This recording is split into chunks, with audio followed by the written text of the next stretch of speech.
Okay, this Shabbos Vayechi, we're going to be finishing the very first Sefer of Chamisha Chumshei Torah, Sefer Bereshis.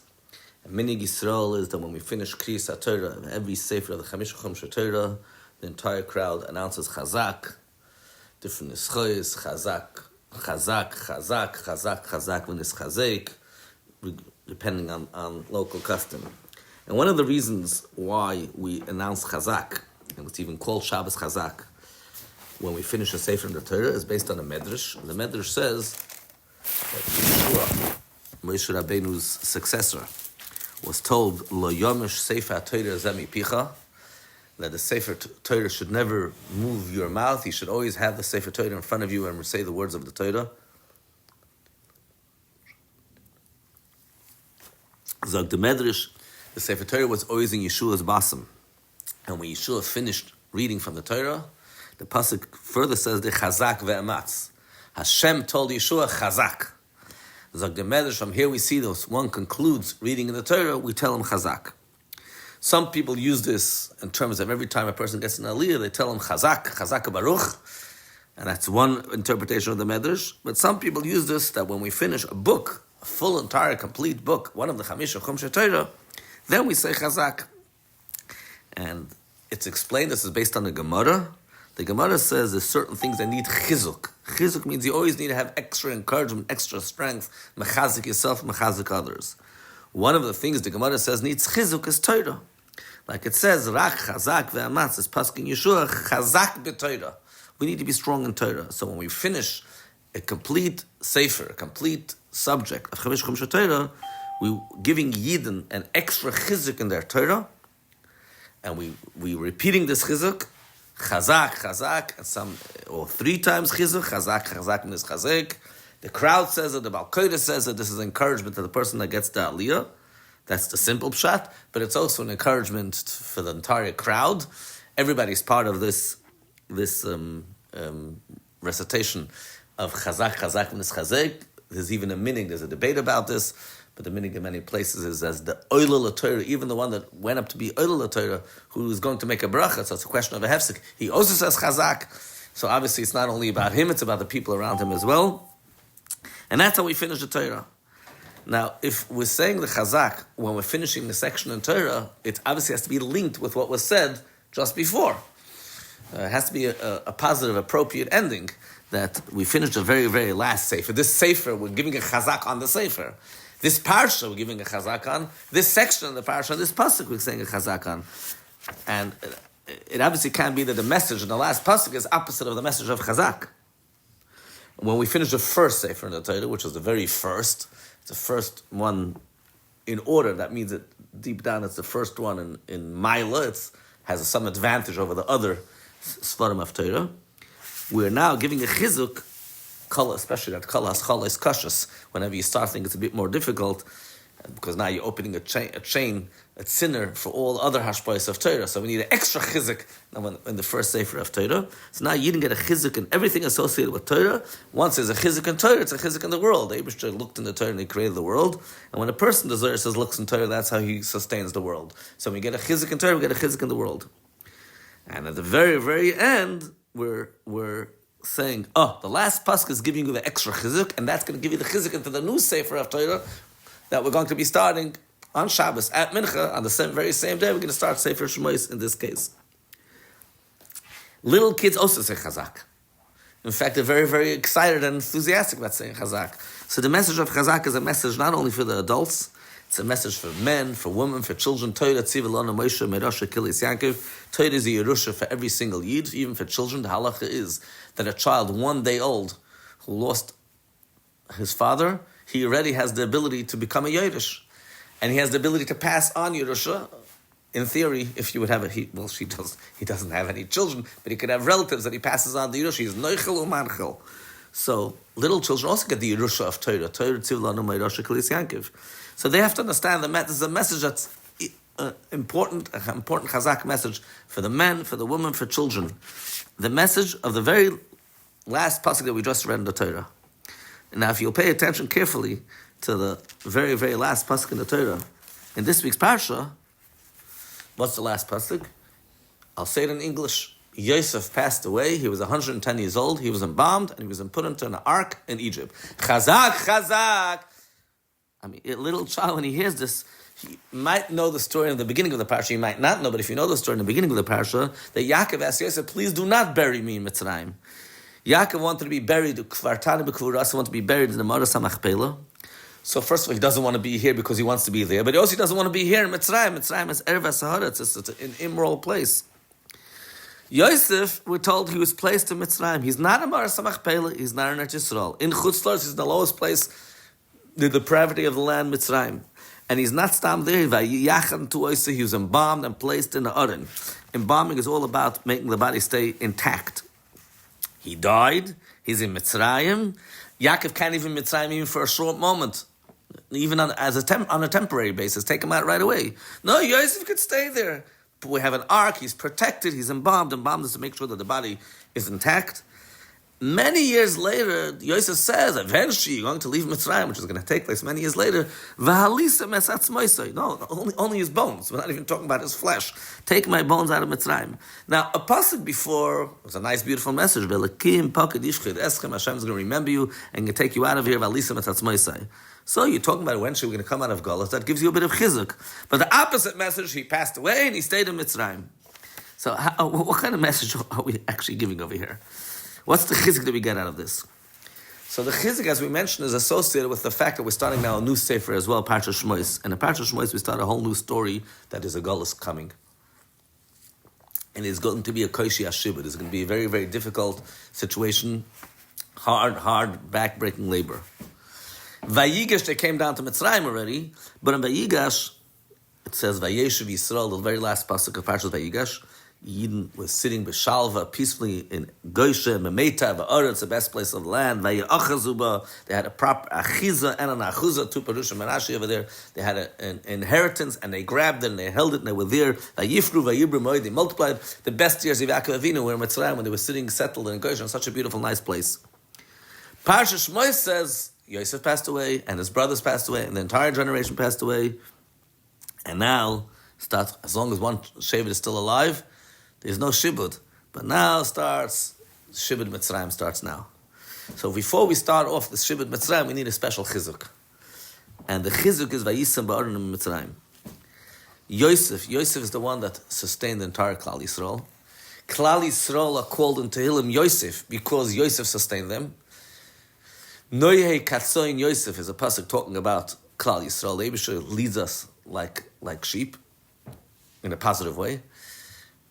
So it's a name for Klal Yisrael, but so there's a message here, Vayam, about Klal Yisrael. There's a message here about Yosef specifically. Yosef is with you. Yosef is with you in Mitzrayim. You think you're in Golus and Yosef left you, he's with you. He's complete, he's intact. Not only his bones, but Gashmis, he was embalmed. So Alpitev, he's here. He's here b'kviyus, he's not leaving you. He's with you in Golus. So when you announce, when you say Vayachem to Osei, Vayisim, the word, by the way, Atzmis Yosef doesn't only mean the bones, also Atzmis could also mean the very, very essence, or the etzem, the essence of Yosef. Not only the hispashtus of Yosef, the extension of Yosef, the very essence of Yosef is with you right now. That's why V'gashmi is why the bones, or the last one, when the entire flesh deteriorates, the thing itself is what remains, the bones, which represents the essence that holds up the entire body. So when we finish and we say, Vayamas Yosef Yachatu Yosef Yisem Bara Mitzrayim, we say Chazak Nis Chazek. Next week's parsha, the new sefer we can start reading today at Mincha is Haboy Mitzrayim. We're coming into Mitzrayim, but Dafnish Nispalver, and we don't have to get affected by the difficulty of Golus. We know we're with Yosef. Yosef is the one that's in charge of the whole entire Mitzrayim, which means ultimately he's in charge of the whole world, because Mitzrayim was a land which was Moshel B'Kippur running the entire world. And no one could move a hand or a foot without Yosef. You should know that Yosef is going to be with you, and no one could really disturb you while you're in Golus. So, Mamela, in every Golus, all Golus are called Al Shem Mitzrayim, Al Shem Shehem Mitzidim Li Yisrael, because all the nations make it difficult for Yidden, like Mitzrayim. Mitzrayim comes the word Mitzidim, make it difficult. Machen Eng, to make it narrow for us. In every Golus, and including the most importantly, the last Golus in our generation, the more, which is as low as possible as we can get, we need an extra chizuk that we should have, this chizuk that we have from Vayachem to Yosef Yisem Baram Mitzrayim, the koyach of Yosef, the koyach of Klal Yisrael, which throughout the Eden, when they were going in the midbar, they went along always with the Aron of the Shechina or the Aron of Yosef. These are two things that go together. We have this koyach of Yosef, which is the koyach of sustenance for Klal Yisrael. He's the one that sustains Klal Yisrael. On a deeper message, we also have the Atzmas Yosef, Yosef meaning Klal Yisrael. We have the very etzem of Yidden, the essence of Yidden is intact. No one can affect the Yid while we're in Galus. But there are challenges. We meet challenges across the way. So Yid needs to know that whenever there's a challenge, especially when the very last end days of Golus, a challenge is only an opportunity to make you become higher. Helakim Nisa Savram. Nisa means Hashem tested, He lifted him up. Nes means somebody hold him very, very high. And it means so high compared, even if you were high before, now I'm going to make you even higher by giving you a new challenge. Avram Avinu, let's talk about Avram Avinu. Avram Avinu, even before he had any of the tests that he had, he recognized Hashem when he was 3 years old. He was in a very high madrega before he had any of the tests. When he went through all the different tests, or Kazdim went through 9 different tests, so Avram is very, very high level. There's nothing wrong with Avram Avinu's madrega. The Eibush wants to pick him up even a higher level. So he gave him a 10th test, a test of the Akedah. That's the only time I actually use the Torah says beferish Nisas Avram, that he tested him. All the other Nisyonis the Torah doesn't use the word Nisa. So much so that the Eibusha told Avram Avinu, I need you to bystand this test, because otherwise people are going to say all the other ones have no substance to it. Ein be'am mamash, even though they were very difficult, challenging tests. But this one threatened the very, very purpose what Avram Avinu was here to be mefarsim the Eibusha through Yitzchak, who's a mamshech, and therefore somehow if this test doesn't happen, you're not going to bystand this test, they're going to say something about the other tests. So Hashem wants to lift him up even higher and gives him this 10th test. So the Eibusha gives us a test. That means even after we reach the very high peak, the very high shleimus, the Eibusha says, I want to make you even higher.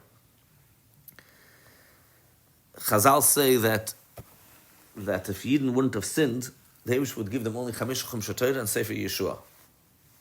Which means something wrong when happened, and now we got much more of Torah. Sometimes a negative thing brings about something more. Ratkash Baruch Hu Zakas Yisrael, Afichir B'Lem Torah Mitzvahs. More Torah Mitzvahs means more Schusim for us. Because they sinned, they got more Torah. Not only Chamish Chum Torah of Sefer Yeshua. Certainly, if there's a challenge, not talking about sinning, the challenge is there to bring out much more. Not only the challenge is to lift you up higher, the challenge itself has no Metzias. The Medrash says, when you get to the 10th test of the Akedah, that what did it take them 3 days to go? So the Medrash says that the Satan saw Avram and Yitzchak going to the Akedah, and he said, no, I can't let this happen. So he turned into a river. Avram Avinu went into the river. He came in the middle of the river. The water reached his neck. Avram Avinu turned to the Eibishter, and at that moment the whole river dried out, and they were in dry land. So we have a Nahar Gadol, a big river. Chatzi Hanar Higia Amayim Atzavari, reached Mamish till his neck. But it wasn't a real river. Not Baruchnis, but Gashmis wasn't a real river. This is all purely an imagination, which the Satan made. Avram Avinu shows he doesn't care about this. Tola Einav L'Shamayim looks up to the Eibishter. At that moment, you see the truth. There was no river. They're sitting in dry land. All that's left from this river is the ness of the Nisayin, the Harama, the fact that Avram Avinu is a much higher level. So when we reach Nisayin in this world, and we look up to the Eibishter, we see this not really Nisayin. All that there exists is the positive part of the Nisayin. Memela, when we talk about it, when we focus, are we focusing on the Nisayin, on the Nes V'Harama? What are we focusing? If we talk about it, we're talking about something that has really no substance. And the more you talk about it, and you make it into kind of and you make it into a reality, you can't really create a reality because nobody in the world could create anything except for Hashem. As the Medrash says, that all the creations of the world will come together and create a mosquito. They can't do that. Only the Eibusha could create something, but you can make it into a reality in your mind. So now you're messing yourself up. You're fadring a cup to yourself and to your Yetzer Hara. But if talking about the Nes and the Harama part, not the Nisayin part, the fact that you're becoming uplifted, that is a true Metzias. That's the true reality. So our Chayis, our Hislavis has to be, what can I get out of it? How can I become greater? So that message of Chazak v'nis Chazek, Vayechi, and the Parsha Vayechi, a Parsha which says that Yaakov lived, he lived good life, positive life, Shvasrei Shana B'Gematria Toiv. That was the best years of his life. One of the reasons why Parsha Stuma, why there's no break, I see it all the time. And people get an Aliyah Torah in the beginning, throughout the week of Parshas Vayechi, Shabbos Vayigash, Monday Vayechi, and today Thursday Vayechi. The Kohen always has a hard time finding the spot in the Torah when they're starting to learn all the Balkoira, because there's no break, like in every other parsha, from Vayigish to Vayichi. So why is there no break? One of the explanations is Hashem took away all tzaras from Yaakov Avinu. There's no tzaras. We're living in the best time that Yaakov Avinu's life in Mitzrayim. Every Yid who's called Yaakov and called Yisrael, who has the same names of Yaakov Avinu, becomes Vayichi. He doesn't have any tzaras whatsoever. He has a good, positive life. Even though in the same parsha it says Yaakov Avinu passed away, and he's about to die, and then he died, he passed away. And one of the Perushim Rashi is that Yaakov Avinu, why it's parsha stuma, why there's no space, is because there's such a charas hashiva, now our eyes closed up from such tzaras that are going on. He wanted to tell about Mashiach to his kids, and this information was withdrawn from him. And that's another reason why there's a parsha stuma. There's no space. This information is being withheld. There's negative things. There's not knowing when Mashiach is, when there's going to be the end of the Golus. They're starting off a shibud. And Rashi doesn't even bring the pshat that I just mentioned before, that he took away, it's Parshas Tumah, because he took away all the tzaras. Because all these things are part of the message of Vayichi Yaakov, of true life of Yaakov. True life of Yaakov is there could be a situation where there's such tzaras, such suffering. Stimus hakait, we don't know, even though we have no idea when the end is going to be. And the Yidden have a strong connection to Hashem, and they stand strong. The same message literally of Chedesh Tevis. Chedesh Tevis is a month called Tevis. Tevis means Toiv. It's a good month.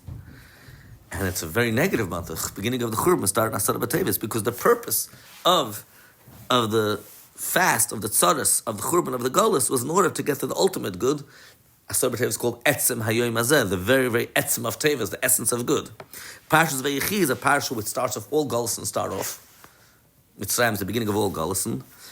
We don't know when Mashiach will come, we don't know the case, but ultimately we will see that is a true Vayichi Yaakov. So the Idud, the Chizuk, the Yidden, the Chazak is, you're in Golus, Tzaras HaShibud, you don't know when Mashiach is coming, don't be misyayish, don't give up. You should know ultimately this is all that is for a better good, and you can have ultimate good, Vayichi Yaakov, the best years of your life, Dafka in the very, very end of Golus. In the beginning of Golus, there was Koshi HaShibud, there was difficulty, challenges, and the purpose was Eden had Mesiras Nefesh to express their connection to Hashem. After 2,000 years of Golus, now we don't need any more the Koshi HaGolus. Now we're ready on the footsteps of Mashiach. Now is Sassam Kal Tzara Sheba'olam. Now is the time that there's no individual tzaras, no tzaras of Klal Yisrael. Every Yid has to have positive in every single moment of Golus, and ultimately lead to Geula. I'll just mention one more Nakuda. It looks like I'm going over time. No, I'm not going to mention the one more Nakuda. We should only have Gutta Zachem V'Sudas Tevis Kal Tov.